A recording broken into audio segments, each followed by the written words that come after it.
Estamos aqui em mais um podcast do RJ Mais Negócios da Associação Comercial do Rio de Janeiro. E vamos falar sobre negócios de impacto. O mundo está mudando e várias alternativas para as empresas se entenderem mais adequadas, mais justas socialmente, estão sendo tratadas. E nós vamos aqui conversar com um grupo italiano bastante importante e vamos conversar com Paolo Di Cesare, que conversa conosco da Itália, e com o João, que está aqui no Rio de Janeiro, que é o CEO para a América Latina da Nativa.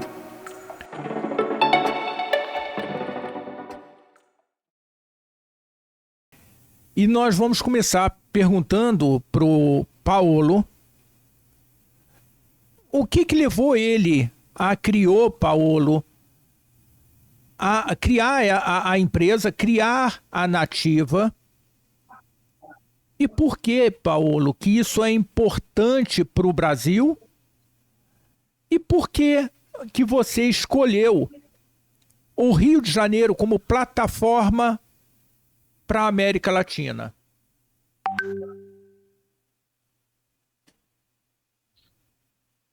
Ciao a tutti e grazie per ospitarci. Nativa è un'azienda che esiste da circa 15 anni e quando l'abbiamo fondata con il mio socio Eric Ezechielli, l'abbiamo fondata con una idea molto chiara. L'idea era quella di immaginare il funzionamento di un'azienda 20 anni dopo. Sentivamo già la pressione delle grandi sfide ambientali e sociali che abbiamo davanti in tutto il mondo, eppure il business è sempre stato considerato come uno strumento con l'unico scopo di fare profitto, con l'unico scopo di distribuire i dividendi dell'azienda. E questo era, sentivamo dentro di noi il fatto che c'era qualcosa che non funzionava dentro questa formula. Il business deve poter creare valore economico, sociale e ambientale, non soltanto valore economico. Questa era, la tensione che sentivamo dentro.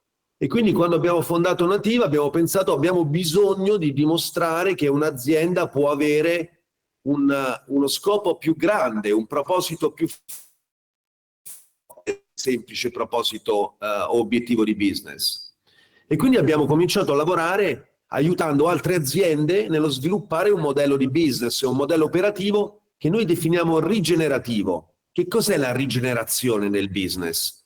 È la capacità per un'azienda di produrre valore economico, sociale e ambientale sistematicamente superiore al valore economico, sociale e ambientale che quell'azienda usa per funzionare. Questa è la nuova equazione che tutte le aziende dovrebbero avere davanti agli occhi. Non basta più soltanto il saper raggiungere un valore economico positivo. No, dobbiamo essere in grado di produrre, di realizzare nuove attività di business che siano in grado di essere rigenerative e quindi portare un valore non soltanto agli azionisti, ma ai portatori di interesse e gli stakeholder in senso più ampio. Nativa è partita così, per quasi oramai 15 anni abbiamo lavorato con le principali aziende, prima in Italia, poi in Europa e sempre di più a livello internazionale, con questa idea, essere in grado di capire se un'azienda è rigenerativa oppure è estrattiva e come poter migliorare per raggiungere un paradigma di rigenerazione. Siamo stati anche la prima azienda a raggiungere la certificazione B Corp in Europa. E l'altro aspetto importante è che questo principio della rigenerazione abbiamo deciso nello statuto di Nativa, nell'articolo che riguarda il soggetto dell'impresa, il motivo per cui esiste l'impresa.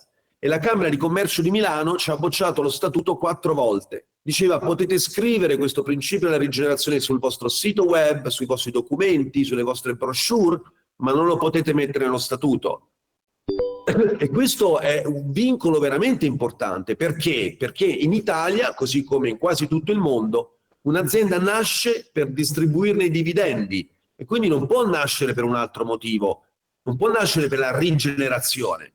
E allora abbiamo questa bocciatura, ci ha spinto a lavorare, a creare un movimento nel nostro paese, conferenze, online petition e varie formule, fino finalmente il 1° gennaio 2016 a fare dell'Italia il primo paese al mondo, dopo alcuni stati e gli Stati Uniti, a riconoscere le società benefit, o come si dice in inglese, le benefit corporation, cioè aziende che oltre a perseguire il profitto perseguono anche delle finalità di impatto positivo per l'ambiente e per la società.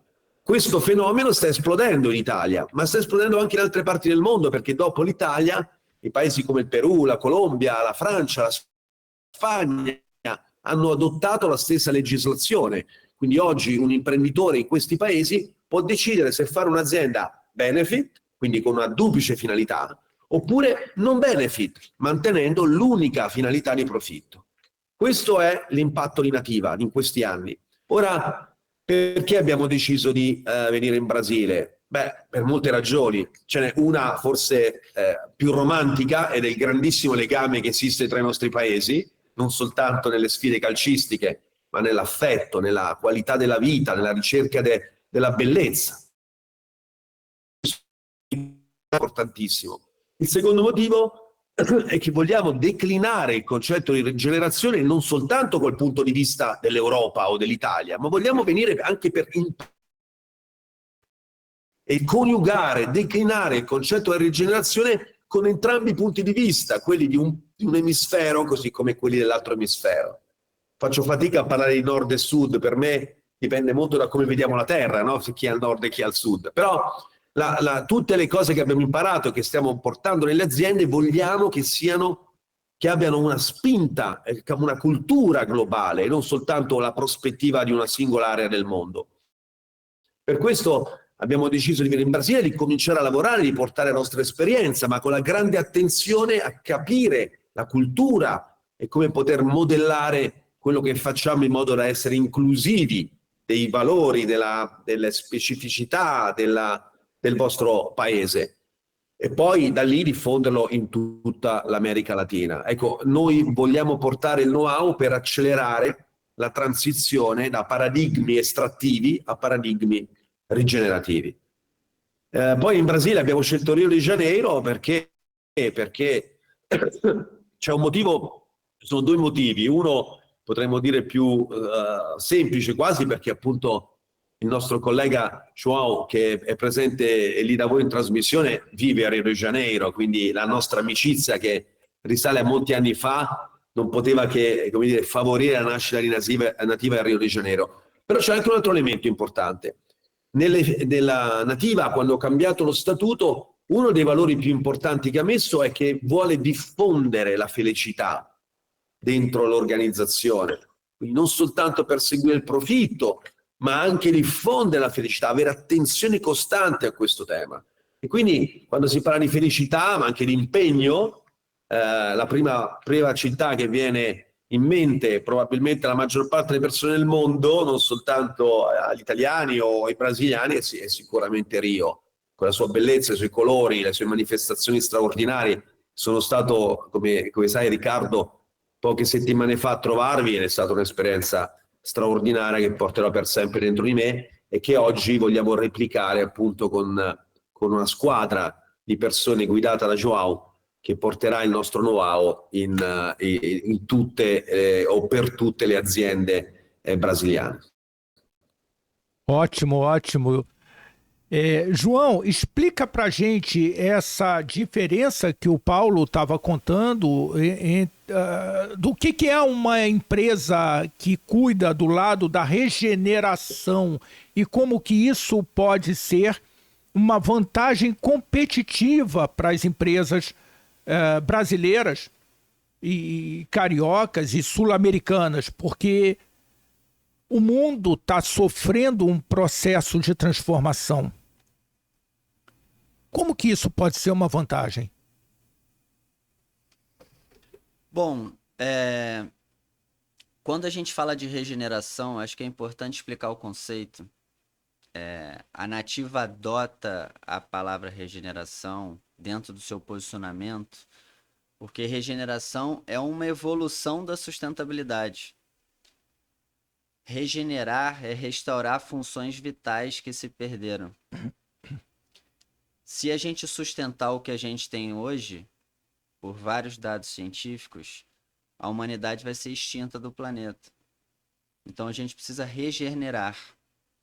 Então, o propósito da Nativa é acelerar a transição das empresas de paradigmas extrativistas a paradigmas regenerativos. Então, acho que essa é a primeira importância de definir esse conceito muito bem. Segundo, a gente está vivendo um mundo em transição.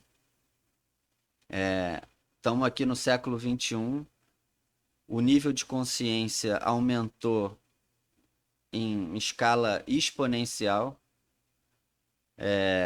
A gente estava conversando em off há 4 séculos atrás, as empresas mais conhecidas do mundo, então, de economia mista, com dinheiro do império, a Companhia das Índias Orientais, das britânicas e das holandesas,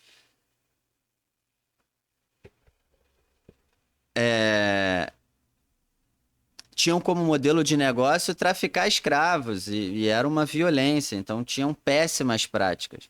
De 4 séculos para cá, a gente evoluiu muito.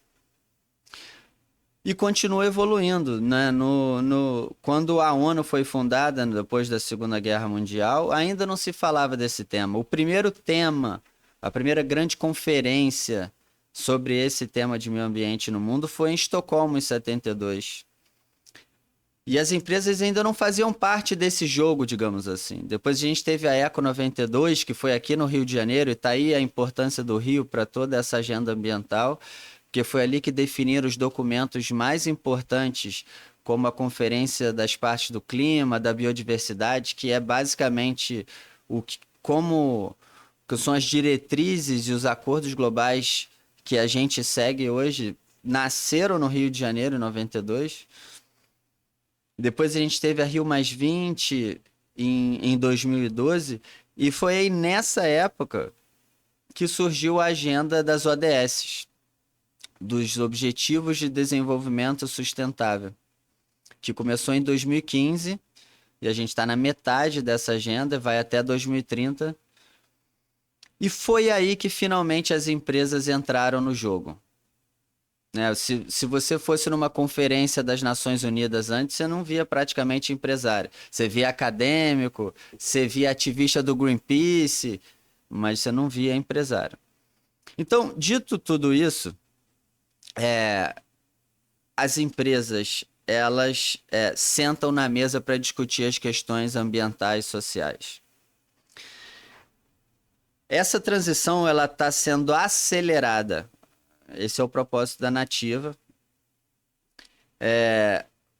E quais são os elementos, os pilares que estão contribuindo para fazer isso acontecer? Primeiro, a gente tem uma regulamentação evoluindo cada vez mais.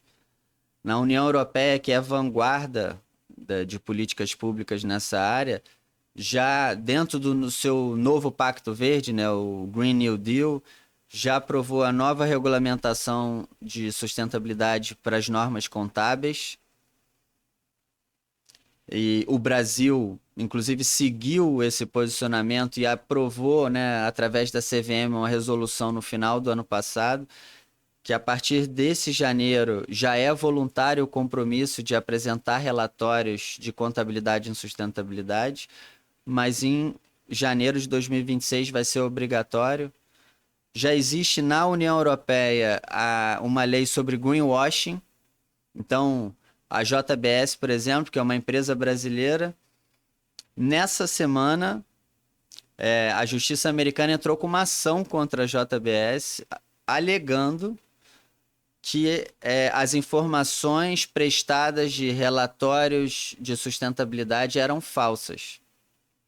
Ou seja, o cerco está apertando para as empresas em relação à compliance e elas estão precisando se mover por força de lei também. Além disso, sustentabilidade é uma oportunidade de mercado. Então, um desafio ambiental ou social de uma empresa, que antes era visto como uma externalidade, hoje pode ser desenvolvida de forma criativa, com atitude empreendedora, uma solução que gera dinheiro, um subproduto, e que ao mesmo tempo você resolva esses problemas sociais e ambientais. E por fim, eu trago o pilar da reputação e de como o mercado consumidor se comporta diante disso. Então, os jovens, os milênios, essa nova geração, eles se preocupam com a marca que eles vão comprar. Existe uma pesquisa da Deloitte que diz que quase 80% dos milênios hoje levam em conta a marca na hora de comprar. Então, ele vê um produto na prateleira, vai comprar um leite, ele vai olhar na caixa de leite se uma empresa é certificada, se ela tem, por exemplo, se ela é uma empresa B certificada ou se ela não é, ele vai escolher a empresa mais responsável. Então, se o empresário não mudar, se ele não entender que que a situação da sustentabilidade não é modismo, é uma tendência que é real e é um pilar tão importante quanto finanças, quanto contabilidade, quanto área trabalhista e outras áreas mais, digamos, consagradas e tradicionais do mundo empresarial, ele vai morrer. Pode ser que não seja amanhã, mas ele vai perder mercado para as empresas que já entenderam que elas precisam ser melhores para o mundo. E como bem disse o Paulo, que só faz sentido diante de tantos desafios que a gente tem no mundo hoje, que uma operação econômica ela não pode se dar o luxo ou ser egoísta o suficiente de só pensar no lucro, e sim também de gerar impacto social e ambiental, ou seja, resolver um problema social e ambiental. Legal. Paulo, o lado econômico, o lado do retorno econômico para a empresa. Entendi tudo o que o João falou, mas como é que eu tangibilizo? Porque eu acredito que existe uma forma de tangibilizar também o lado econômico no agora. Nós conversamos aqui há alguns dias sobre uma empresa que cria um nível de poluição menor, ajuda a despoluir, está no meio de uma comunidade, de uma favela. Então, ela é uma empresa de impacto importante e o lado econômico é o que está movendo ela principalmente. Você consegue trazer algum exemplo que optar por essa prática gera um resultado econômico rápido e tangível para um modelo de empresa ou para outro?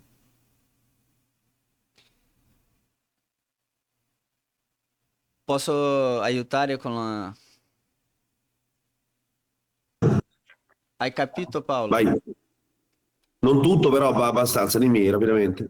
Sì, Riccardo voleva sapere se c'è un esempio di come si può dimostrare che investire in impatto sociale e ambientale è anche insieme una buona decisione economica. Se c'è un esempio o un concetto e perché se economicamente è già si deve priorizare, insomma, questa decisione. Sì, grazie.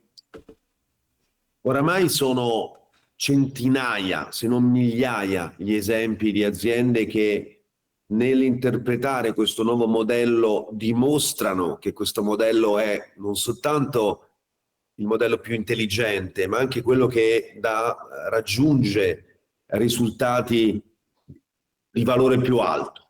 Sono centinaia, ci sono le più grandi università del mondo che hanno studiato aziende che appunto lavorano in questo senso, e ti farò qualche esempio. Voglio prima però darti un elemento secondo me importante da capire, e cioè l'impresa, il fare business è l'invenzione, è un'invenzione dell'essere umano, no? È l'invenzione che abbiamo visto può avere la più grande forza sul pianeta, è paragonabile quasi a, non so, a fenomeni meteorologici che riescono ad avere un impatto. Allo stesso modo un'azienda ha un impatto tutti i giorni, ha un impatto economico, ha un impatto sociale, ha un impatto ambientale. L'evento quindi ce l'ha sempre un impatto. Questo impatto può essere positivo o può essere negativo. Allora quello che è successo in questi anni, con tanti errori, con aziende che hanno provato e sono riuscite a volte subito, altre volte commettendo degli errori, come è normale che sia, però tutta questa esperienza oggi è a disposizione per un'impresa, per non commettere gli stessi errori che sono stati commessi prima e non reinventare la ruota tutte le volte.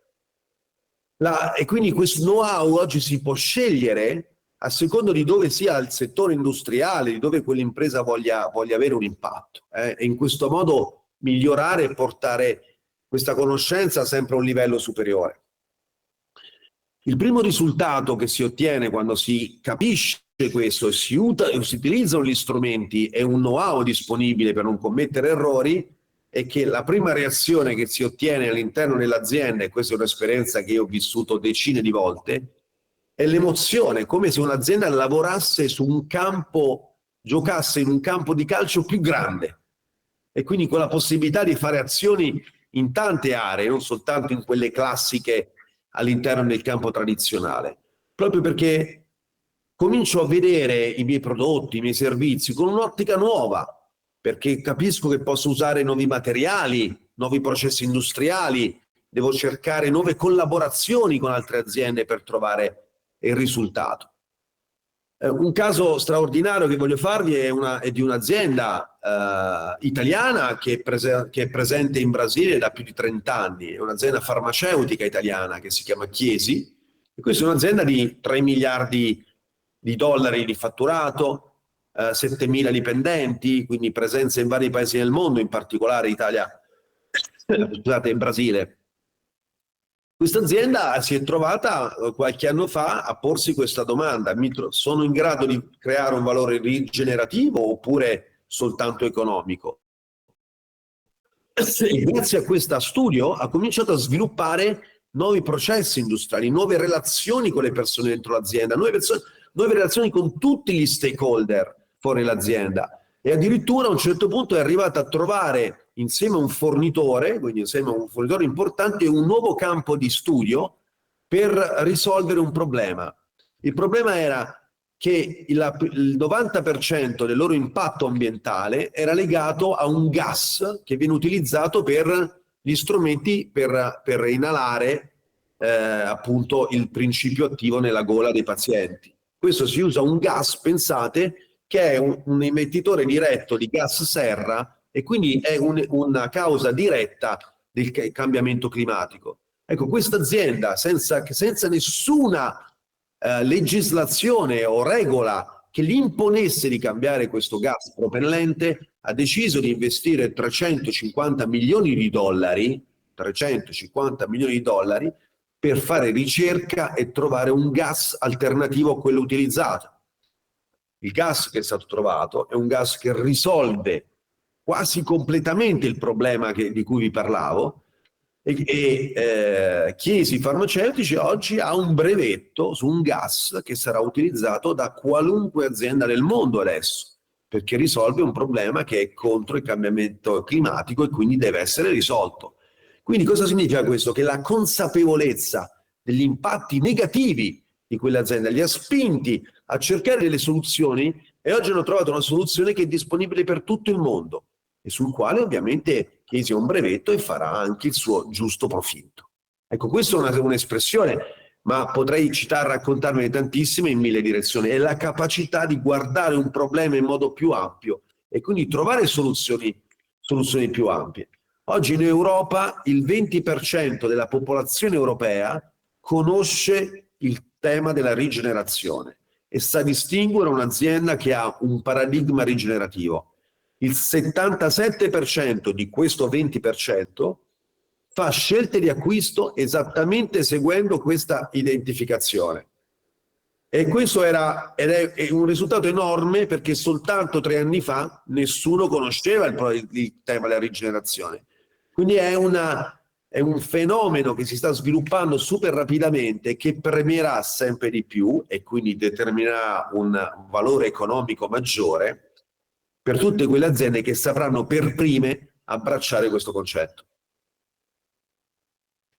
Grazie. João, quando há algum tempo nós mostrávamos ainda no movimento aqui pela própria Associação Comercial do Rio de Janeiro, integrado com a Confederação Nacional de Jovens Empresários, numa missão de mostrar à população o que se pagava de imposto em cada produto. Isso acabou resultando numa obrigação dos estabelecimentos de mostrar quanto de imposto tem naquele determinado produto quando você compra. Uma legislação que obrigou a mostrar quanto de imposto. Isso é bom porque às vezes a população tinha a visão de que aquele determinado fabricante de carro no Brasil estava com uma prática não adequada. Por que que o carro nos Estados Unidos custa $25 mil e $50 mil no Brasil?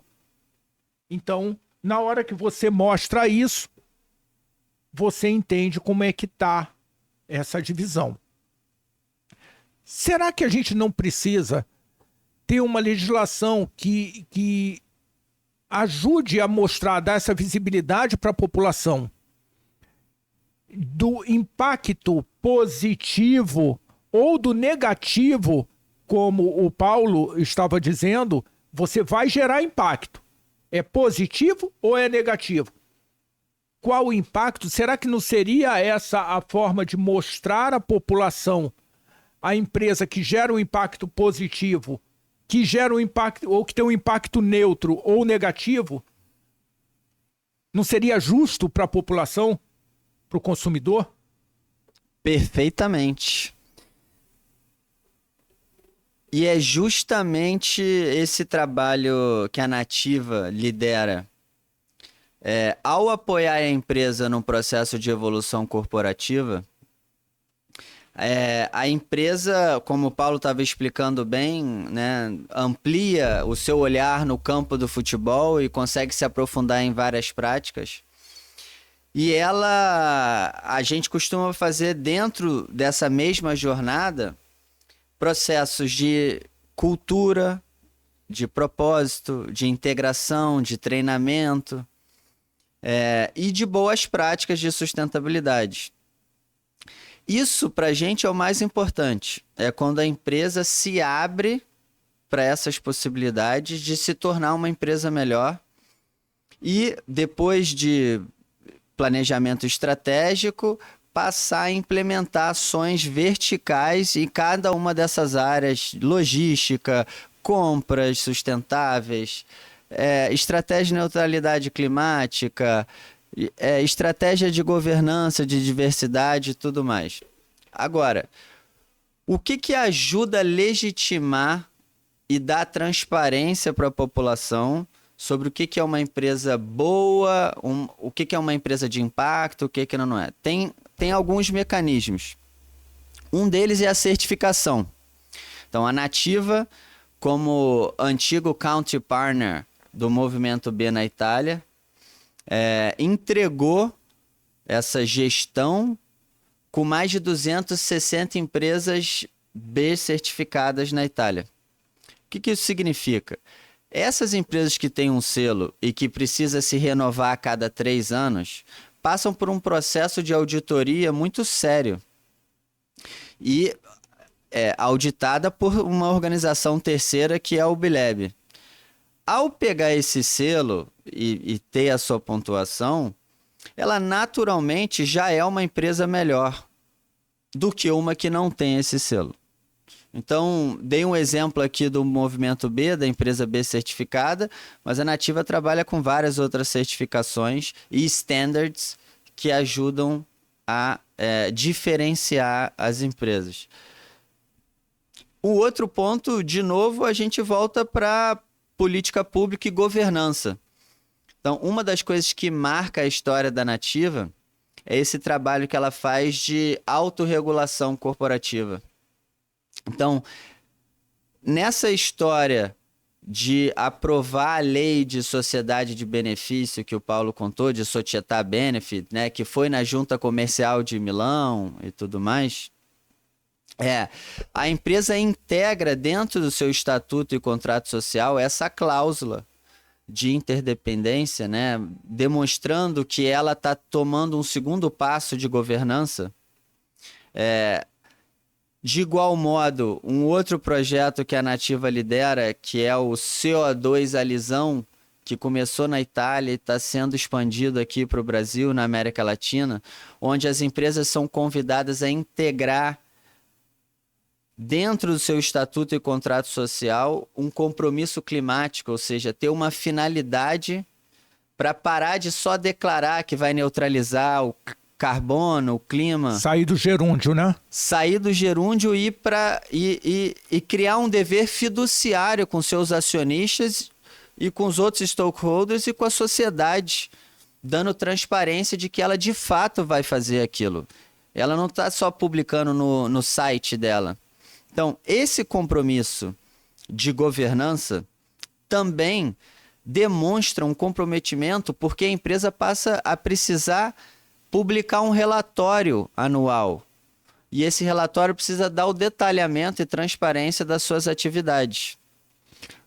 João, um relatório eu acho muito importante, mas talvez a gente pudesse inventar algum app que desse essa visibilidade, porque você vai comprar um aço, uma mesa produzida com aço de uma determinada siderúrgica que polui absurdamente no local que ela está.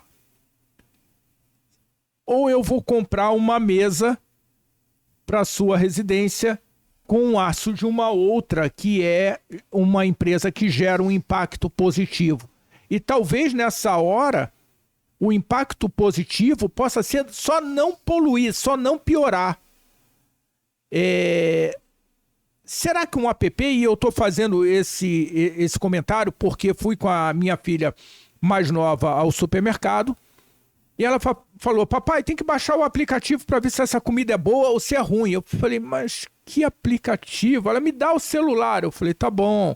Ela baixou e foi excelente, porque o aplicativo mostrava as comidas ultraprocessadas e essas tinham ponto 0, ponto 1, e as que faziam mais bem à saúde chegavam a ter uma pontuação de 10 pontos. Será que não pode ter alguma coisa parecida, né? Estamos num momento tecnológico que aproxime essa tangibilização à população. Talvez o processo de transformação dessa sociedade comece por aí, e eu vou emendar. Eu atuo num segmento com uma das empresas de ar-condicionado e refrigeração. O Paulo estava falando de gás, de um produto que foi substituído para gerar um impacto menor ou não gerar impacto negativo ao meio ambiente. E o gás de refrigeração de ar-condicionado, ele gera um impacto negativo. Espera aí, mas esse gás é para ser solto no meio ambiente? Não, é um circuito fechado, ele não deve vazar do sistema. Existe uma falha se vazar. Se o profissional que for trabalhar naquela máquina não tiver uma máquina para recolher esse gás, quando ele precisar mover a máquina de lugar numa manutenção, ele vai poluir, porque ele vai abrir e esse gás vai para o meio ambiente, poluindo absurdamente. Você entende aonde que eu vou buscar uma empresa que tem uma prática correta se eu nem sei qual é a prática correta, porque o técnico está mexendo no ar-condicionado lá fora e eu continuo trabalhando aqui dentro, torcendo para ele voltar a funcionar rápido. Qual seria essa forma de viabilizar essa visualização? Eu acho que o processo de transformação, João e Paulo, começa a partir do momento que você conhece. Se eu não conheço, eu não cobro. Eu tô 100% alinhado com você. É por isso que toda jornada de evolução corporativa que a gente começa numa empresa, a gente começa com a medição. Então, a gente usa o nosso assessment para olhar 360 graus para a empresa de forma sistêmica, identificando quais são as áreas de força e o que precisa melhorar. E traçando esse perfil de impacto da empresa, a gente consegue ter informação e conhecimento para desenhar planos de melhoria em ondas, né, para o ano 1, ano 2, ano 3, e em quais áreas. Você está citando um exemplo de um ar-condicionado que é uma questão de produto. Na Nativa, por exemplo, existe uma área de cientistas que trabalha justamente essas questões de desenvolver e analisar, por exemplo, o ciclo de sustentabilidade, né? O ciclo de vida sustentável daquele produto.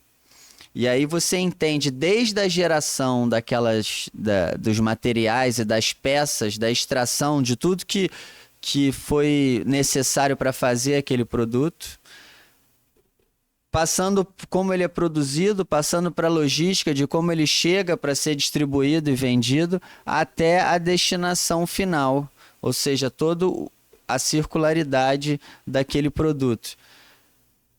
Quando você faz essa análise, você pensa em novos designs e novas soluções para aquele produto.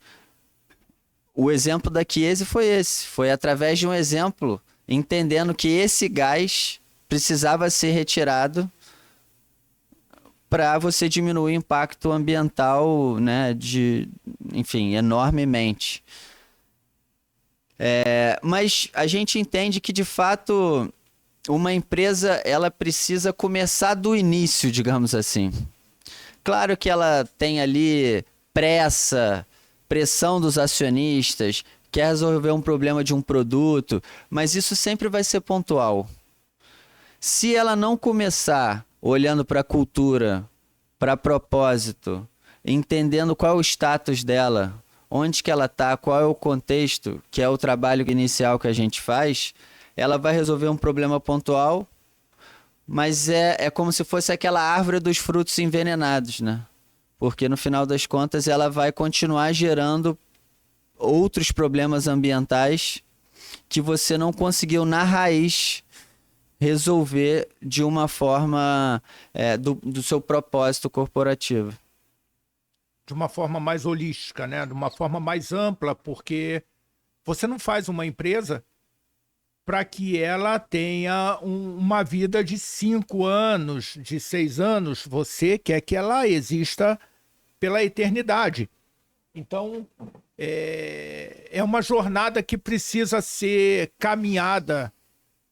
Eu acho que já estamos caminhando e novas empresas como as de vocês entrando no mercado ajuda a acelerar esse processo e as empresas entenderem como que podem colaborar nisso aí, criando a sua estabilidade durante os anos, mas tangibilizando economicamente também. E eu vejo muito como uma vantagem não só ambiental, mas isso pode gerar um resultado positivo já de imediato para a empresa. Por exemplo, voltando ali para o ar-condicionado, se ele, na hora que olha esse segmento, ou uma empresa de gás, produtora de gás refrigerante, diga assim, olha, você é um grande distribuidor de gás, então você vai ter disponível para você recolhedoras de gás e você vai montar um agendamento com os instaladores e os mantenedores para recolher o gás. A máquina está recolhendo aqui, a máquina está recolhendo lá. É uma responsabilidade desse fabricante do gás. Assim como você falava de uma indústria de bebidas que falou assim, eu tenho uma grande dificuldade no retorno do frasco de vidro. Então eu vou montar uma operação para cuidar desse processo, e essa operação, por mais que seja uma operação de sustentabilidade, ela tem que gerar retorno para a empresa. Então eu acho que isso é uma oportunidade, por exemplo, só dando uma tangibilizada para uma empresa fabricante de gás, falar assim, usa o meu gás que eu sou ambientalmente adequado porque o meu processo é positivo, gera um impacto positivo. Eu acho que é por aí, né, João? Sem dúvida, é você, o Michael Porter, né, das Forças de Porter, que todo empreendedor já utilizou, bom, pelo menos o empreendedor que fez o plano de negócios e já fez as Forças de Porter, ele fala, né, que a responsabilidade social corporativa contribuiu para que as externalidades passem a se tornar oportunidades de negócio. Então, nesse caso, vamos resolver um problema ambiental de reciclar o vidro, que é um problema local, mas no final das contas é global porque tem em todas as localidades. Que é um material difícil, de risco, porque ele corta as pessoas. Ele, por exemplo, no Brasil, a gente recicla muito menos vidro do que lata, né? Na lata a gente está com mais de 99% de índice de reciclagem. Então você cria, nesse caso, uma empresa recicladora de vidro, e aí você resolve esse problema ambiental seu, da sua cadeia de valor, do território, e você ainda passa a oferecer isso como negócio para os seus concorrentes que precisam, porque tem a Política Nacional de Resíduos Sólidos que te obriga, e você não só não é obrigatório, mas você diminui o custo que você está tendo pagando uma destinação que não é a correta. Você passa a fazer isso internamente. Agora, tem um outro exemplo que o Paulo e a Nativa gostam muito de usar. Ele levantou a mão, eu vou falar e passo para ele. A Patagônia, por exemplo, que é uma das empresas mais simbólicas e reconhecidas né, do movimento B, que é uma das cofundadoras. A Patagônia, depois de 4 recertificações, né, de 10 anos para cá, ela aumentou a pontuação dela de geração de impacto socioambiental, que era 107 pontos, e foi para 154. E nesse mesmo período, ela dobrou o seu faturamento economicamente. Então, é um mito que você, para ser uma empresa correta do ponto de vista socioambiental, você precisa perder dinheiro. E o empresário criativo, esperto, o empreendedor, precisa estar atento a essas oportunidades. Como diria o provérbio chinês, né? Crise é oportunidade, desafio é negócio. Excelente posição, Paulo. Sì, confermo, questo dobbiamo pensare al tema della rigenerazione come un'evoluzione del fare impresa, non stiamo parlando di NGOs oppure di governi, noi stiamo parlando di imprese, quindi aziende che funzionano con i meccanismi di impresa, che devono generare profitto, però che capiscono che questo profitto deve essere sviluppato in una direzione nuova. Non possono creare dei problemi nel momento in cui generano profitto, devono partecipare alla prosperità e al benessere dell'ecosistema in cui quell'azienda opera. E questo vuol dire che non sarà un'impresa capace di questo, sarà sempre accolta, sarà ben vista, sarà accettata dai cittadini, mentre invece un'impresa che crea più danni che valore sarà inevitabilmente scartata, respinta. Questa è un'evoluzione culturale che stiamo vivendo in tutto il mondo e che quindi sempre di più se le aziende saranno soggette a questo scrutinio, cioè a questa proprio verifica. Per fare questo ci sono una serie di ingredienti che devono essere messi in piedi. Il primo ingrediente è che dobbiamo avere aziende che hanno capito questa cosa, che vogliono sperimentare, vogliono evolvere. E sono tantissime. A volte lo sentono già come imprenditori dentro, ma non sanno cosa fare, perché non hanno ancora incontrato le soluzioni, gli strumenti che già esistono tantissimi nel mondo, in Brasile, così come in Europa, o negli Stati Uniti o in Asia. Esistono dei casi e questi strumenti, questo know-how deve essere portato a tutti, in modo tale che ciascuno possa imparare. Un secondo tema deve essere anche il governo deve essere pronto a recepire e favorire la nascita e la crescita di queste aziende. In molti paesi, come per esempio l'Italia, vi ho raccontato, è stata creata una forma giuridica specifica per riconoscere queste aziende, le società benefit. Dobbiamo introdurre la legge delle società benefit anche in Brasile, così che le aziende abbiano una forza, non un obiettivo, una finalità nuova, profitto e impatto positivo. Ogni giorno tutte le persone in un'azienda penseranno a come fare a fare profitto e anche impatto positivo e non penseranno solo a una di queste due cose. Poi abbiamo bisogno di anche una capacità di racconto nuovo per avvicinarci ai cittadini.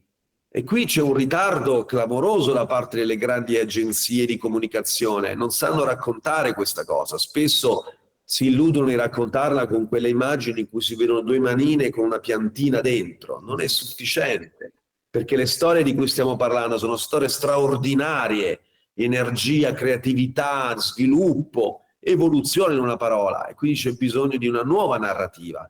E infine abbiamo bisogno delle persone, che queste cose le stanno capendo sempre di più, le nuove generazioni ce l'hanno nel loro DNA e dobbiamo fare in modo che anche i più vecchi capiscano queste cose più rapidamente e quindi il racconto faciliterà questo insieme di cose. Ecco, noi nel nostro piccolo ma con la nostra grande esperienza vogliamo portare gli strumenti, vogliamo portare come si fa una legge sulle società benefit, vogliamo portare capacità di racconto e lo vogliamo portare al più alto numero di aziende possibile. Non lo possiamo fare da soli, lo facciamo insieme a tanti partner, ma abbiamo questa e vogliamo anche apprendere in modo tale che la parola rigenerazione sia una parola globale e non sia una parola che viene soltanto da una prospettiva di una parte del mondo, ma sia una parola che tutti impariamo a conoscere e a utilizzare correttamente. E quindi quando andrai al supermercato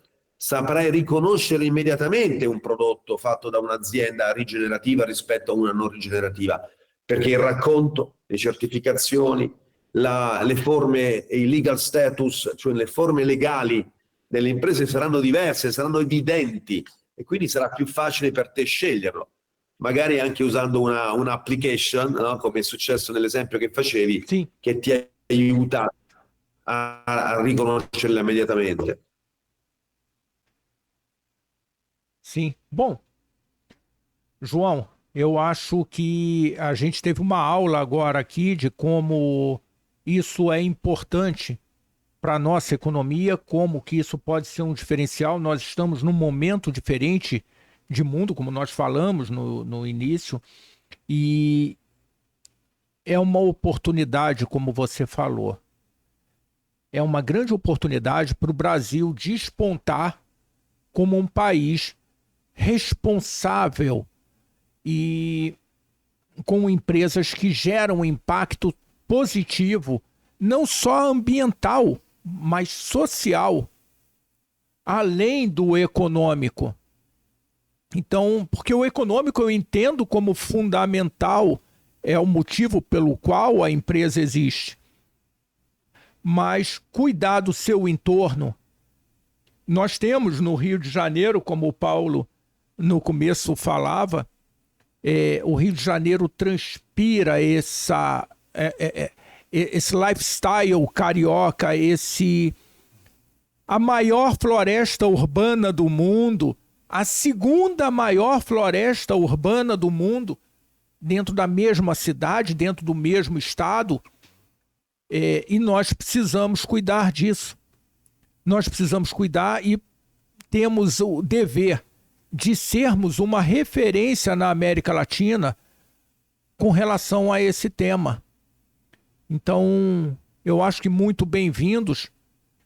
Obrigado, como carioca, Paulo e João, por usarem essa plataforma Rio de Janeiro para a operação Latam de vocês.